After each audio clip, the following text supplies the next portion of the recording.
and welcome to this Christian Walk podcast, the show where no topic is too taboo to empower you on your walk with God.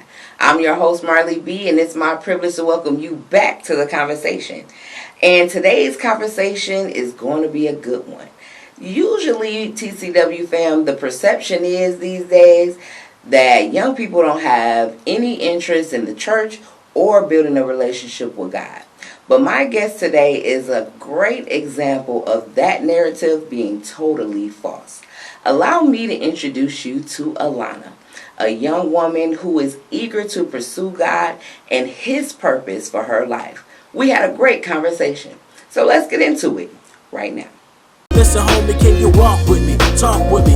What you know about God? Will He ride with me? Come and open my eyes for me. Hear my story. Show me more what's in store. And once more, listen, homie, can you walk? Can you walk? Let's walk. Okay, Alana, welcome to this Christian Walk podcast.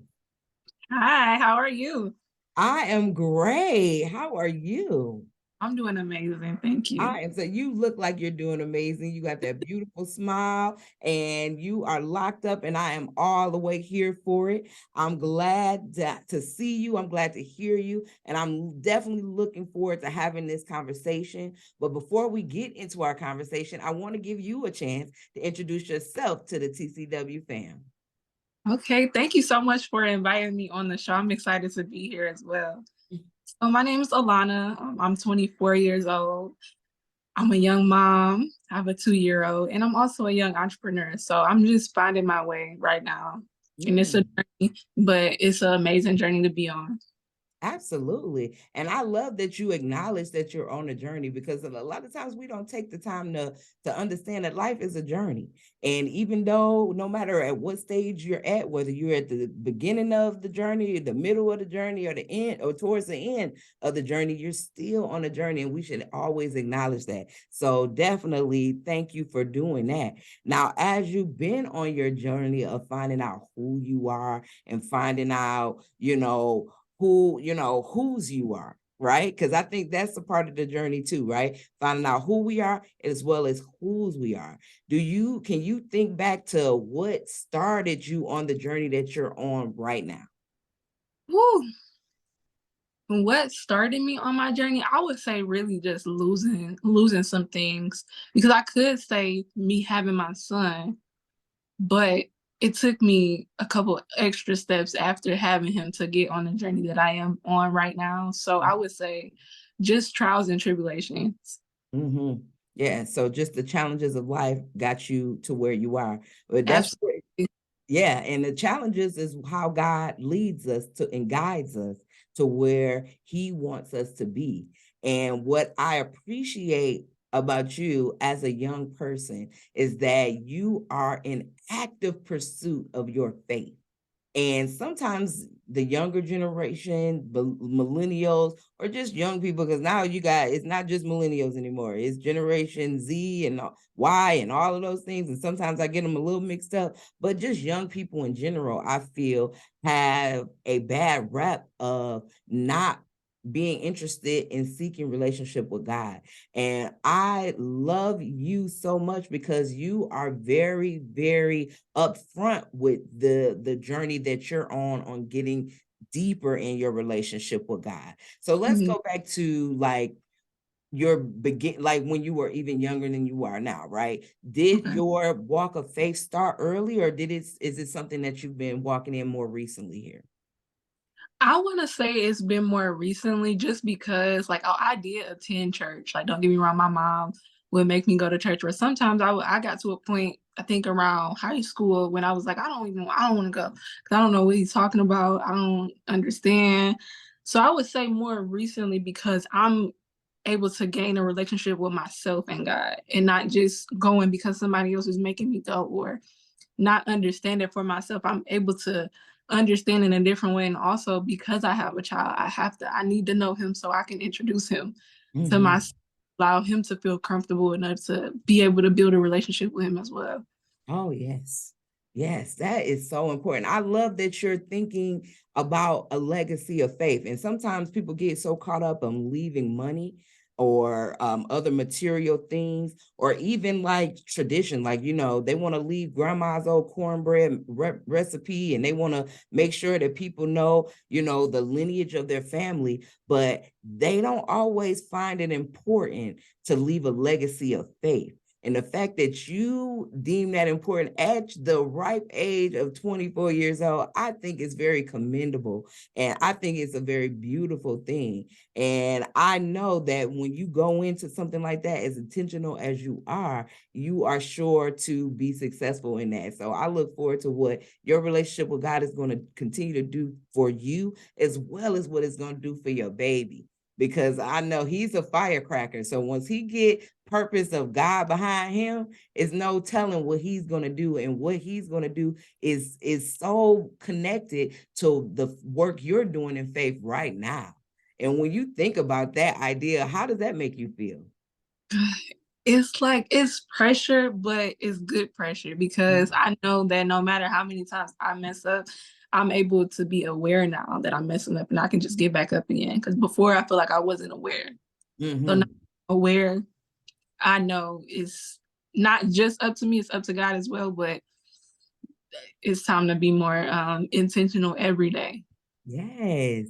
Yes. And we both had a conversation about consistency, right? Because that's something that, I think everybody struggles with at some point or another. One thing that we can all say, if you watch any documentaries or even docu-films and things of that nature, a lot of times what successful people will declare to be their key to success is their ability to be consistent, their ability to pose a routine and stick to it, right? And I think that as believers, we sometimes beat ourselves up because walking this walk of faith is hard.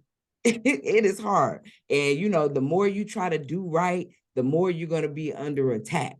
Right. So it's hard to be consistent. But I think going in with that intention of wanting to please God, that intention of wanting to be consistent is the best weapon in our arsenal, that we have. It's going to start in our mind, because that's where the devil is going to attack first. He's going to come and make us sleepy. He's going to pop up a girlfriend that is like, hey, you had an opportunity to go to this conference, or you had an opportunity because your girlfriend having a birthday weekend. And it's like, I have to intently say, okay, do I want to do what I know is going to bring me closer to God? Or do I want to go and turn up with my friends just because, that's my friend. I've been knowing her since seesaws and freeze pops. So I probably need to be there for her. But is that the best choice? And that's something we're all faced with. So we have to making the right choice and to be consistent with pursuing God's word, pursuing God's purpose for our lives. I have to say that one of the things that I have found, because with me, when I was your age, yeah, I grew up in church, but I was one of those people that I was going to church, right? I went to church, but I didn't know about relationship. I knew that going to church was just something that I had to do. You know how you had that feeling of, well, if I don't go to church, my week don't go right. That was it was one of those kind of principles that I kind of leaned on. I grew up with my parents, or with my dad mainly, always taking me to church, instilling the foundation of church in me, but I didn't know about relationship. And so I feel very proud of the fact that you have found out how important it is to pursue relationship and not just being another person going to church, right? Just going to church and pursuing relationship is two different things. How did you get to the point where you were able to differentiate the two? Because just like I was telling you before we started, about how a lot of the times you feel like you know God, but you don't have the Holy Spirit within you. I feel like, yes, you can go to church, yes, you can listen to different people, but it's comprehending the message and understanding what that means for you. God is love. anything besides that, it doesn't even matter. God wants us not to judge. God wants us not to make assumptions. God wants us to love each other as he loves us. So, and that's just what it is. It doesn't matter what feelings you have towards somebody, what somebody did to you. You just kind of got to look at that situation and understand that it's deeper than that person not liking you or being upset with you. It's internal. So I'm understanding that for myself, because I would do the blame game a lot. It's just because this, or this is making me mad, or you're making me mad. And I'm now understanding that I have to make myself happy. So what does that mean for me? What does making me happy mean for me? So that I can love and light no matter the situation in every room that I'm in, regardless of how anybody has made me feel in the past. So that's where I'm coming from now. It's like, it's a journey, but it's a beautiful journey, because healing takes time, but it's so worth it. It's so worth it, because loving yourself, when you love yourself and you love God and you trust him, you can love anybody regardless of anything. I still love you. Come give me a hug. So that's awesome. And I think a lot of people can relate to having a season in their lives when they didn't know how to love themselves. Can you remember a time where you did not love on yourself the way that you do now? And what did that look like for you?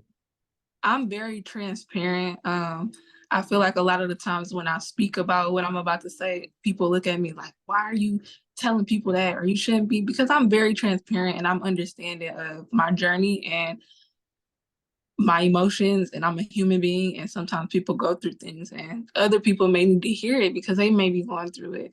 So yes, it's been a few times where I felt like I didn't love myself, trying to hurt myself at one point in my life, just going through different emotions, not understanding my emotions, not understanding why people didn't have the same heart as me.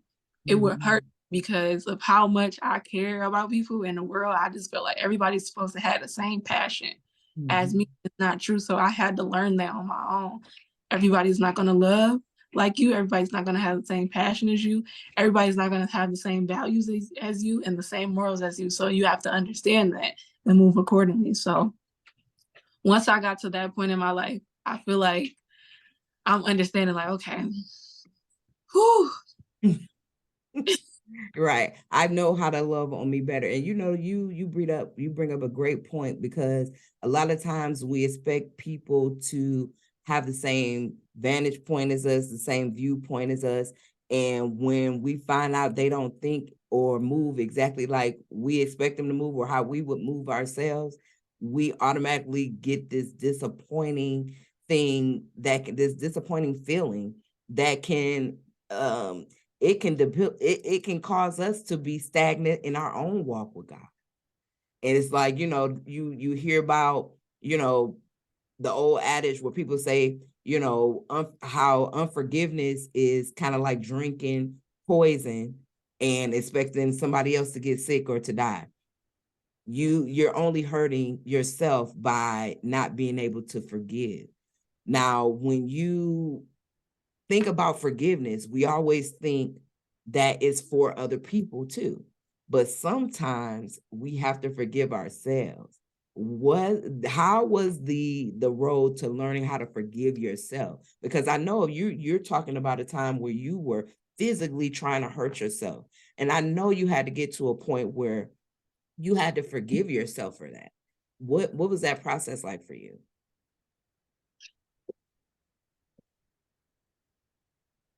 I feel like there were a lot of name calling because I did what I did. No one ever really understood.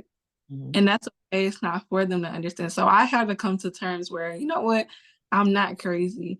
I have a valid reason for feeling the way that I feel. Yes, it's not right for me to try to take myself out this world and out this life, but I forgive myself and I'm on a journey of learning how to love myself properly so that these things can no longer affect me. No weapon shall form against me. So it's me understanding myself, and also going to therapy has helped me because she validates so much to me to let me know you're not wrong for feeling how you feel because you're a human and we're all humans on this earth experiencing life in different ways. So our perspective, how we take things are just different. So with that being said, you just have to learn how to communicate properly with other people. And you're not wrong for feeling how you feel, but if you communicate with somebody else and you're telling them, hey, I don't like when you do this, this makes me feel this way, and they're like, you're overreacting, you're too emotional, you need to remove yourself from those type of people because that's going to hurt you even more. Because Mhm. in your feelings, like I'm telling you, this is how this is affecting me, and you're like, it's not that serious, you're tripping. Mhm. You gotta remove yourself from people like that because it's not healthy for you. Absolutely. And removing yourself is something that I just got to tell you, as somebody in their 40s, is something you just got to get used to. And it starts, and I have to say, it really started happening probably for me when I was maybe a little bit younger than you are now, right? But it's something that you think it's just you're gonna at some point evolve from that, but you never do.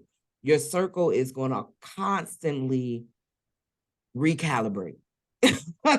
And while you want to be able to have this huge group of friends, you're going to understand that that's probably not always the best thing, but that doesn't have to be a source of this tragic life. That doesn't have to be something that has you depressed or anxious. That doesn't have to be something that has you thinking, what's wrong with me because I had to let so many people go throughout this life. And I think sometimes it was some friends that were great friends until they weren't.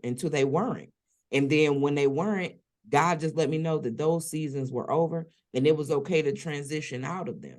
And I'm okay with, I've gotten really better at letting go of toxic friendships, of toxic relationships, of toxic, just being in toxic environments that I don't have to be in. Right. Yeah. And it's a process. It's like a muscle that's going to get stronger as you go.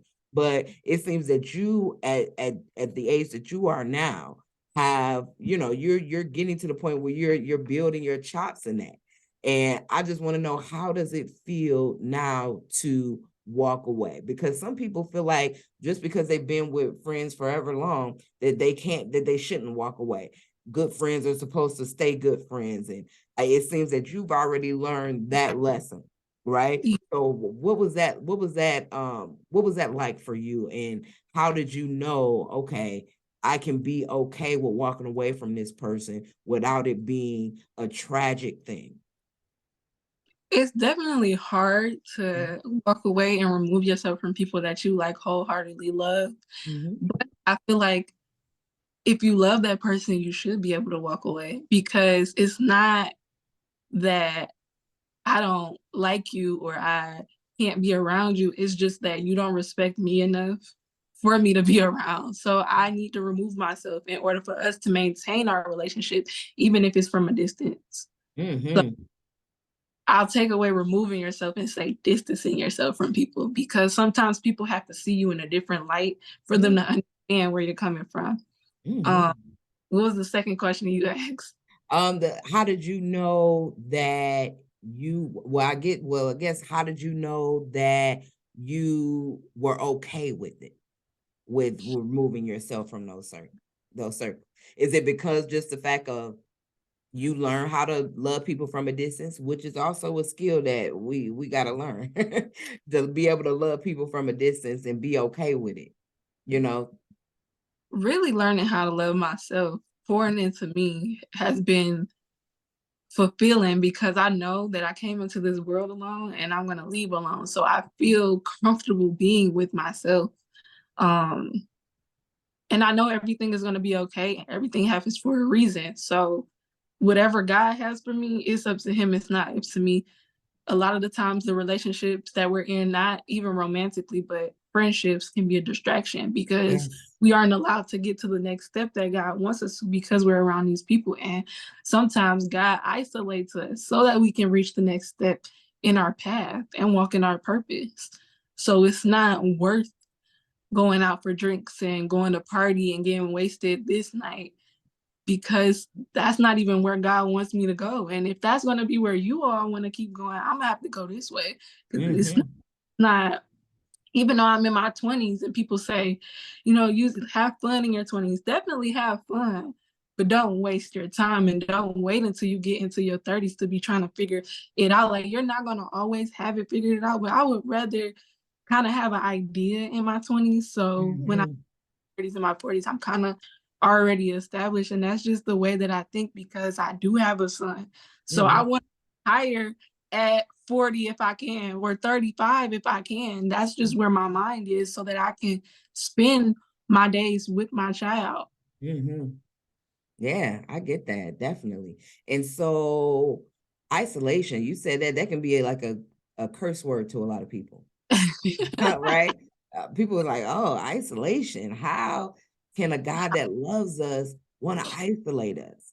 Because they don't understand the character of God, right? Sometimes God needs to shut down all the noise so that we can hear him. That's how I look at isolation. I've had many seasons of isolation, and I've learned to appreciate them, because I know from God's track record with me that I always come out of isolation seasons a lot better and a lot closer with him. So I'm wondering how you view isolation season. How do you deal with it, and what's your perspective on it?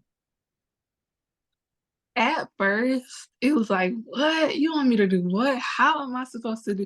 But then I had to kind of step back and realize what type of person I am. I am very, like, I talk, don't get me wrong, I love to have fun, but I'm very, I like to be to myself a lot. So I realized that a lot of the stuff that I was doing, I wasn't really by myself. I'm with God, first of all, but I enjoy being by myself more, because it will be a distraction bringing along people with me. Isolated, I started working out more. I started more and more into my health in all different ways. And I realized when I kept trying to bring people with me, it's been 2 hours done passed and we ain't even get the workout done, because all y'all want to do is talk. So I would do these things by myself so that I can get it done. So I enjoy isolation because I get so much more done. And my friends will be like, you need to have more fun, or you need to do. I'm like, look, the time is gonna come when it's time for me to do all these things. And don't get me wrong, I have fun by myself. Time is gonna come, but right now it's not the time. So I Well, have I to love it. that in that state of mind. They look at me like, you act like you just old, and I'm not old. It's just I have a son, so I have to think different. I can't think the same 23, 22, 18-year-old Alana, because I'm not that anymore. So I try to just do the best that I can for me to be fulfilled, so I can walk in my purpose and be my true authentic self.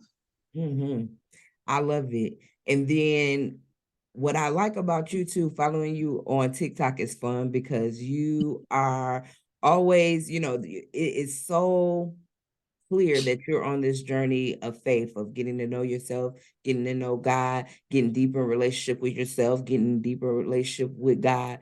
But you are also sharing that. Even in your isolation, you're sharing that. You're sharing that journey with us and encouraging people.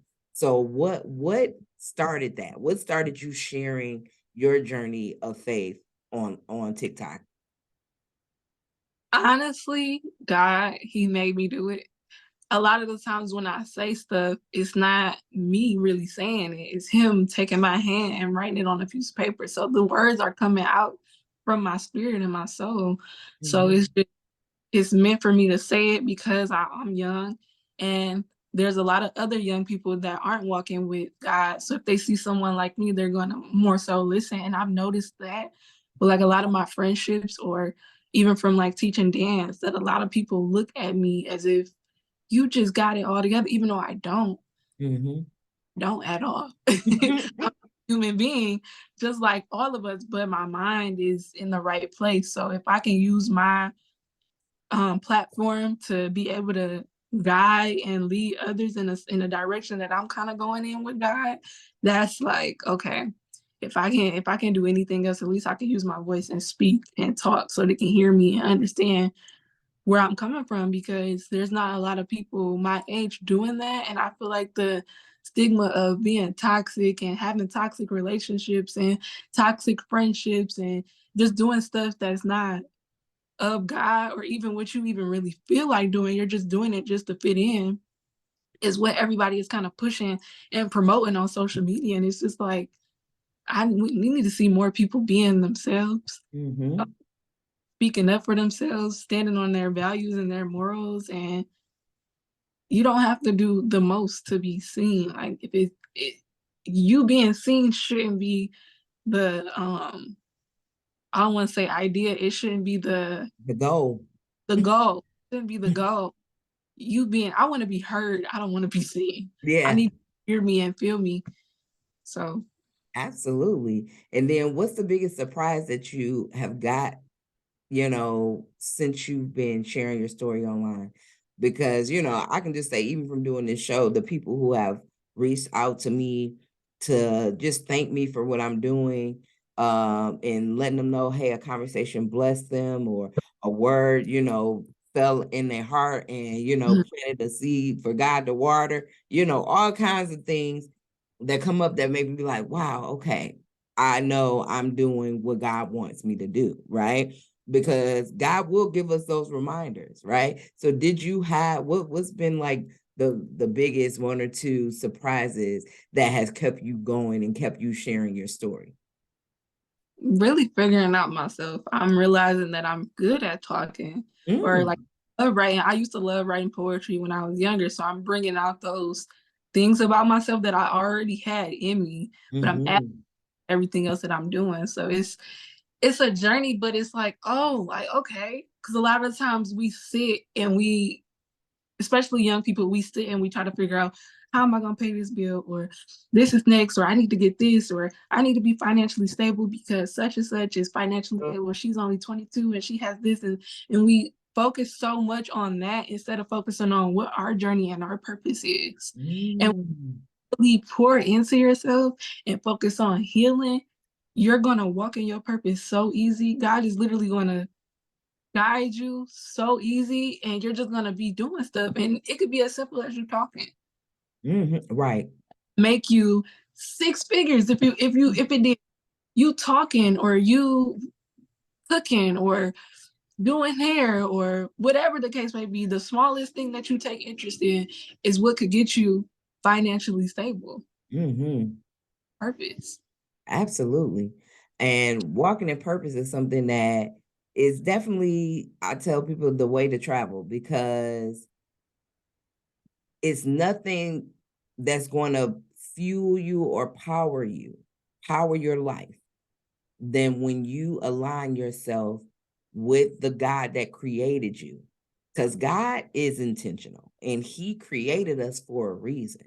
And He gives us His permissive will that we can go and do our own thing, and Mhm. YOLO. You only live once all the days of our life. We can try to do that and try to live fast and do what we think is going to make us successful, or we can make the choice to go and be under God's perfect will, His purpose for our life, the thing that He built us so intently for. If we align ourselves with His purpose for us being created, that's how we get the real power that we can have in this life. And there's a lot of people that look real glitz and glamoury. Everything that glitter does not go. It's not It's gold, right? mhm. And it's a lot of people that's doing life their own way, and they are trying to, make it seem like, especially on social media, you had mentioned that already before, how people try to pretty much create to try to construct this perfect life based off of these snapshots of some things that you think will deem you almost able to be envied, right? Because people want to be envied, they want to be liked, they want to be loved, they want they want the emojis, they want the likes, they want the views. Even if Mhm. they're trying to make their money online or not, they still trying to validate themselves online. And that's a sad existence. And it is truly something that we need to call out for what it is and stop ourselves with that spirit of comparison of trying to be like what we think these people who are posing these fake existences are doing. Like Mhm. it's not they're not as happy as you think. They're not, they're Mhm. not as content in all the things that they are showing as you think. But for us to be in alignment with our purpose is the most important thing, the most insignificant thing that we can do, I think, because that's when God is going to put his hand on us and put us where we're in the best, having the best chance of being successful for what he has made us to be. And Absolutely. so when you think about living a purpose-filled life, what does that mean to you? Living a purpose-filled life. I just want to say being happy. Like, I'm happy with what I'm doing. I'm happy with the messages I'm putting out. I'm happy with everything, happy with myself. And knowing that is enough. Because if I'm not happy, nothing else matters. Nothing, Mhm. nothing, literally. Absolutely. Now, we talked previously about the importance of breaking generational curses. Hmm. I know that is something that is important to you. And I want to hear, what curses you want to break and why it's important to you. Well, first off, therapy, going to therapy. There's nothing wrong with going to therapy. You are not crazy for going to therapy. Mm-hmm. I grew up on both sides of my family, like my mom's side and my dad's side, where our family was just very like separated. And when I say my dad's side, I mean like not like Belinda but like my auntie, my uncle, like that side, his Right. side of my Mhm. mom's side as well. Is everybody just always separated, or when we come together, it's an issue or it get cut short because can't nobody get along. I looked at that and said, you know what, I'm tired of it. I don't like that because I feel like God loves families. And a lot of the times we mess up our own blessings because we can't get along with our family. Everybody wants to be financially free and be able to afford things. And it's just like, if we could all work together, I look at it in the sense of like, oh, you're good at that. You're good at that. You're good at that. But because we can't get along, we will never know. Mm-hmm. Because we can't get along, we will never build that multi-million-dollar business because such and such can't get along with such and such. Such and such got an attitude with this. This person don't want to help this person. It's just a lot of chaos that doesn't have to be there. So Mm-hmm. at when does somebody come in and say enough is enough? I'm Right. not doing it. I'm showing y'all a different light. And when I get to where I want to go, I'm still gonna help y'all because it's bigger than just us not getting along. It's leaving a legacy behind. When I pass away, what am I going to be able to leave behind for my son? What can he say? Not just money, but what can he say about my character? So it's just bigger than what is on the surface and what the flesh wants. It's not about that. If we could take all those things away, we could have more. Mm-hmm. Yeah. And to have more, to be a unit. And one thing that I've said before on this show, and the first time I heard it, it just was implanted in my heart. And it's something that I believe wholeheartedly, is that God is about addition and multiplication, and the devil is about subtraction and division. You know what Yes. I mean? And so how he tries to divide us, you know what I mean? We cannot allow it, right? And when you look as a 24-year-old woman, you're taking up the banner of breaking generational curses, right? Because they're basically just attacks of the devil. You know what I mean? And but and to come against something that strong, how do you feel, trying to take up that banner? What does that do for you? It's very hard because sometimes I lose faith. Like, this is not going to work. This person's still the same way. But you got Mhm. to praying and keep working on yourself. And that's I'm on that direction right now, on that road right now of just praying every morning, every night before I go to bed, and continuing to work on myself, because I feel like the moment I stop working on myself, the moment what I want is it's not gonna happen. It's not gonna happen. I have to keep fighting, because I'm not just fighting for myself or for my son. I'm fighting for my mom. I'm fighting for my dad. I'm fighting for my sisters. I'm fighting for my cousins. I'm fighting for even the people that are not a part. Well, technically, we're all family. I'm fighting for everyone that feels like they can't do it, or they wish they would have did this, or this didn't work out, or they messed up in this area. I'm fighting for all of those people, because it's just bigger than me. Right. And what I love about you is that you understand that the best way that you can help everybody around you is to focus on yourself and to focus on your relationship with God. Because we can't, where a lot of Christians miss the mark, is they think that they're supposed to do the changing in people, but we don't change people. God does. And so what we have to do is pray for them and then be it ourselves. You know what I'm saying? We have to be the change that we want to see in this world. Yeah. And we do that by focusing on ourselves, making sure that we're representing God in everything that we do.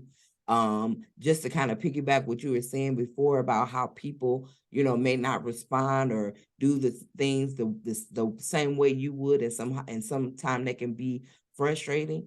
But when you finally mature as a Christian and you understand that everything that I do unto God, and He sees it, and He's going to reward me. I don't have to get a thank you from you. I don't have to get validation from you. I don't have to get you to change your life right at the moment that I might mention that you probably should do some things different. Whether I see it or not, if God called me to say those things to you in love, as long as you got that seed, that's fine. So God can water it. It's not something that I'm going to change in you. It's something that He is going to change in you.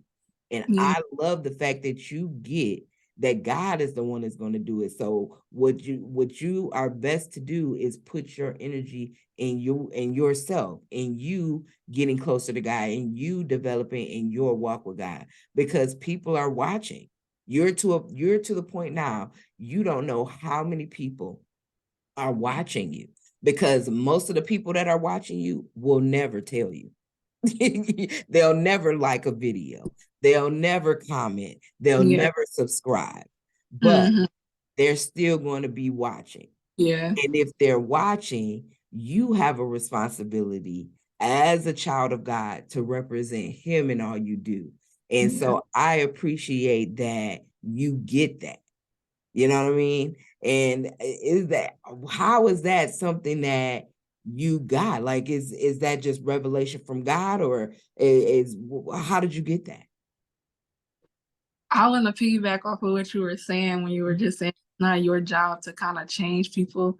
I kind of where you can get kind of controlling, and I won't lie, it's been a time where I was in that point where I'm like, I just want the best for you, but you can't control people. The best thing you can do is release. Yes. Let go. Let go, let God. You can't control your kids. You have to allow them to be who they are, because them to be confident and even wanting to build a relationship with God, or wanting to be closer with you. If you allow them to just be them, like whoever that is, be a human, learn these characteristics to just be you and elevate in your own spirit. Yes. And so when you think about your future, right? Because at this point, you everybody should get about you. You are a forward-thinking young lady, right? You think about the future. You think about your legacy. You think about your son. He's 2, and you think about his whole life already, which is great, which is wonderful. Where do you see your ministry going? I've never really thought about my ministry. I really haven't. I know. Do you consider what you're doing to be a ministry? I do. It's just new to me. It's new to me. Even the talking is new to me, because I feel like when I grew up, I didn't really speak up for myself, or when I did speak up for myself, it was, you're being disrespectful. But I'm not a disrespectful person. I just feel like you have to give respect to earn it. And even with a child, you can't be an adult and feel like you're an adult and you can disrespect a child, and a child is not supposed to say anything. And that's where I used to get in trouble all the time. You being disrespectful, you got a smart mouth. I just don't like when someone tries to belittle me and disrespect me. It doesn't feel good. It's not that I'm trying to be disrespectful. It didn't make me feel good. So this is how I did. I feel like I'm just trying to, or I want to be able to help people understand the importance of loving yourself, because that's all it's about.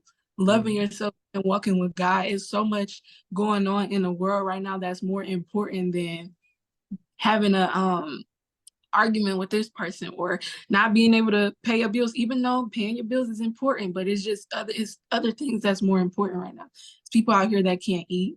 It's people out here that don't have family at all. It's people out here that have any place to go to sleep at all. It's people out here that are literally mentally going crazy. So it's just other stuff that I feel like is more important, and I want to be able to reach those people and help those people, because that's important. Well, I know what I'm going to be praying for you, that God reveals your ministry to you, right? Because it's definitely developing in you, right? But and sometimes God's revelation, it unfolds, it's unfolding, and it's something that's going to unfold over time for you. And so I'm excited to see where that's going to be. I know that you are a dancer, and through your dancing, that was a bit of a ministry for you. Yeah. And so can you talk about that? Like being, I know you were instructing, so kind of tell us about how that came about and how you ministered to those young people. Well, I've been dancing since I was 12 years old, and I started cheering before that, but I didn't want to cheer anymore. So I'm like, this is too stiff. I need to get some moves, some motion.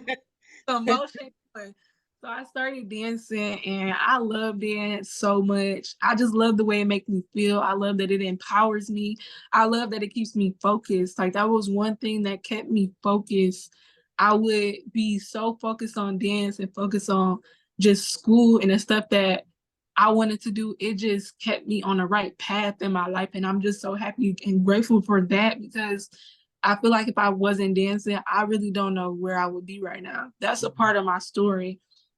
Dance is amazing. It's a form of working out. It's healthy for you. It's healthy for your mind, your body, and your soul. It helps older people. What is it called? What is the disease called that a lot of the older people, like in the nursing homes, have? Alzheimer's, Parkinson's. Yep, it helps with that. Just dancing every day, it helps uplift your mood. It's just a lot of other areas that dance helps. And being able to teach, I've been teaching since I was 15 years old. So the lady that I was working for at the studio, she kind of just threw me in there at a young age. Very grateful for that, because at the time I didn't understand. I'm just like, okay, I like to do this. But now as I'm getting older, I'm understanding, like, okay, I was meant to do this, and I have to do this in order for me to get to the next level in my life. But also I enjoy doing this because there are kids that need it. There are kids my age and younger.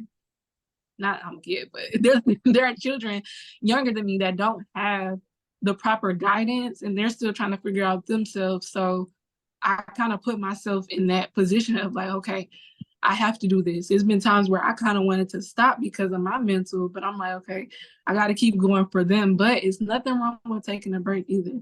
So that's kind of, I can't wait to get back into teaching, but I'm kind of taking a step back so that I can be able to give them everything that I want to give them, instead of half giving them, things. Like, it's important to just learn how to refill your cup, because if you don't know how, you just kind of giving, and now you just left here empty, because you're the one that gives.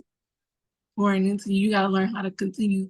You have to learn how to continue to pour into yourself. So that's kind of where I'm at right now. But I love dance, and I can't wait to take it further and further and further. I'm not gonna stop. ever. It's in me, it's in my soul. You can see it when I dance. It's just, I Yeah, you love to can see it dance. So in even the little clips that you put up there. I'm like, wow, she is coming alive up there. She is like, you dance with your whole heart. You know what I yeah, mean? And the fact that you were teaching at 15 says a lot about your character, because as you had already stated, dancing takes a lot of discipline. a lot. Now, A lot. I'm not a dancer, but I'm one of those people who love to watch dancing shows and things like that. And you know, I'll be the one crying at the end because they work so hard. You know what I mean? You by the time, you know, it's the finale of the series is going on, you feel like you kind of know them and what their goals are, what they've been through, you know, and then you know the people that they dancing for, because the people done passed away that they dancing for. That my grandmother started me dancing, now she gone to be with the Lord, and now I'm up here dancing for y'all, and I'm just crying on behalf of the grandmother, because you see the heart in a dancer, the Yeah. passion in a dancer. Any really good dancer know you have to go inward to bring that out physically. You know what I mean? And for you to be able to convey that and teach that at 15 years old lets us know that, you know, just the kind of character and heart that you have. And once again, I'm waiting for, and I feel like, because when you first had told me about the most recent teaching that you did, I think that was like last summer when you had the class going on, the last one. What And at the are you talking about the kids in with Detroit Public Schools? yes, Yeah. yeah, when you were telling me about that, I'm like, wow, that's going to be, I mean, just to be around a young lady like yourself, what that would do for kids, I can't even imagine. So I'm looking forward to you getting back in that realm. I'm glad you know how to fill your own cup and take a minute to take care of yourself, because that's important. And I don't want to rush that in you, but I know that I really believe that dance is going to be a big part of your ministry. I'm not prophesying, but I Now, really, but it really feel like that's going to be the realm in which God really uses you to influence, inspire, and encourage and cultivate young people, you know, and to do it with an example of somebody with your heart and somebody who don't look like what they've been through, right? You've done so much healing. You have done so much growing, right? You don't have to be a mother pretty young, yeah. and you out here doing it, and you look beautiful, and you're growing more and more each day. And I know that all of this is happening for a greater purpose for you. So I'm definitely looking forward to seeing what that purpose is. I'm looking forward to seeing the generational curses that you continue to break in your life, and that even your son will break going forward, because that's the legacy of faith that you are leaving. And I just want you to know that I am proud of you, and I look forward to seeing you walk in everything that God has for you. Thank you so much. I want to say one last thing. I was going to say, I'm actually very grateful for God making me wait, because I've been for so long that I thought I knew what I wanted. I want to go to the industry. I want to dance for this person and that person. And my outlook on it has changed so much since I've had my son, and me being able to see things for what it is, and me understand that it's not just about making something look away or saying that you dance with this person. It's really, I really want to be self-made. I want to go in and be able to book myself. I want to go in and be able to have my own business set up, and you book me for this and I tell you what my rate is. Mm-hmm. Different. I don't want to go in being up under people and people always telling me you do this and you do, and that's fine. You have to start somewhere, but my intentions and the way that I was trying to go into it before is just different now. I'm not in a rush. I'm following God and whatever He wants for me to do. And that feels so good, because I feel like had I got into it at a young age, I would have got ate up, because my mind isn't even ready for what the industry has. Like it's a mental thing. You have to be very mentally strong to be a in the industry. And I know that from even going, I went to an audition before, and the guy was saying, I wouldn't even allow my kids to be a part of this industry. That's how bad he was saying And I'm just like, yeah, you got to really be mentally prepared for everything. So why not go in and already having all your stuff set up? I know my finances. I know what I want to do. I know who I want to work with. I work with these people. I can do this. This is what I want, or this is what I can offer and bring to the table. So I'm grateful for that because, yeah. Yeah. And I think that, while you have the mindset and you are equipped that way, I think your biggest weapon, though, is your relationship with God. Because in this industry, you're going to need God, the full armor of God, because we know that entertainment industry at every level is full with the evil one.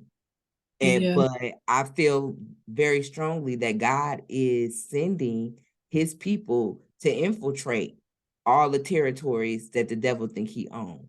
And I really believe that you're tasked to penetrate the dancing scene, my friend.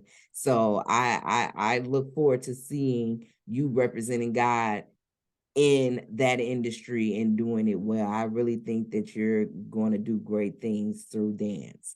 And I'm looking forward to seeing that.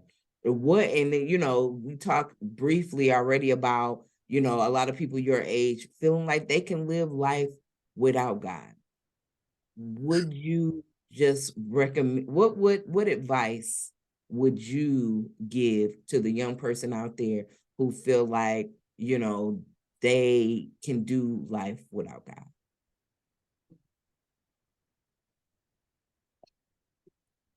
be aware and pay attention to how many times you keep going through the same cycles and you feel like you still haven't received the breakthrough. That's when you know it's not up to me, it's up to God. You cannot take the wheel. God got to take the wheel. And I'm saying that from even learning my lessons now. I've been through multiple cycles over and over and over and over until I got tired of it and realized until I build a relationship with God, I will never be free of the shackles. Literally, never be free of the shackles. I want to live life with God and be happy with God, because if I'm not, it's just going to be an ongoing cycle. I'm going to align with things that don't really align with my spirit and my soul. I may even be involved with people that are not right. And just because you think that it's good, it may not be that. So I really strongly suggest that you build that relationship with God and really focus on loving yourself and pouring into yourself and figuring out what it is that you want, because the flesh matters, but not that much. It's really feeding your soul. You really want to feed your soul. Eventually, we all gonna die. So it's just up to you and what you want to leave behind. What do you want people to say about your character? What do you want people to be able to take from you and continue to walk in their journey? Is deeper than just getting something so quick. Instant gratification is deeper than that. Is it really worth it? Is it really worth it? Because every action that you take is gonna have a ripple effect on your life. So you gotta intentionally. So I just suggest that just be intentional, love yourself, and treat yourself as if you are royalty at this point. You are royalty, and I'm royalty up there with God. So yes, we got to remember who we are. We are children of the Most High God, and that's a big deal. It's a huge deal. Yeah, so we need to treat ourselves accordingly, right? Love it. Alana, thank you so much for coming on to the show and opening up your life, your heart to us. I'm definitely going to invite you to come back, because I want to hear more from you. I want to see, and I want our viewers to see how God continues to grow you, how he continues to bless you, and how he continues to position you to be a pillar of the kingdom of God. Thank you. Thank you so much for having me. Thank you so much, Alana, for coming on the show and sharing your life with us. And thank you for all that you do to uplift others just by seeking God for yourself. And if this conversation spoke to you, please like it, share it, comment, and don't forget to subscribe to my YouTube channel. Remember, you can still listen to us on the go at Apple Podcasts as well as iHeartRadio. And don't forget to check out our website, thischristianwalk.com. Well, TCW fam, I just want to stamp out the perception that you have to wait until you're old and gray and have 2 toes in the grave before giving your life over to God. You should be able to give your life to God at any age, but especially in your youth. Give him your youth. Give him your entire life. Because when you do, he'll make the rest of your life the best of your life. And on this walk with God, I know one thing for sure. Loving God can be easy. Trusting God can be hard. But I believe we can all get there, one step at a time, on this Christian walk. See you next time. Take care of your mental and make that your number one priority. I guarantee you'll see a change in your life if you put yourself first and pour into you and speak love and light into yourself. And you want to surround yourself around people who are doing the same thing. It's nothing worse than being around people who bring out the worst in you. You want to be around people who bring out the best in you, who see you for exactly who you are. Because no one is perfect. And it takes a while for us to realize our worth, for us to vibrate at a higher frequency. So it's important for us to surround ourselves around people who are on a journey as well. We are a team. We are in this together. Love yourself and speak light into yourself every day that you wake up, because you are worthy of much more. Listen, homie, can you walk with me? Talk with me. What you know about God? Will he ride with me? Come and open my eyes for me. Hear my story. Show me more what's in store. And once more, listen, homie, can you walk? Can you walk? Let's walk.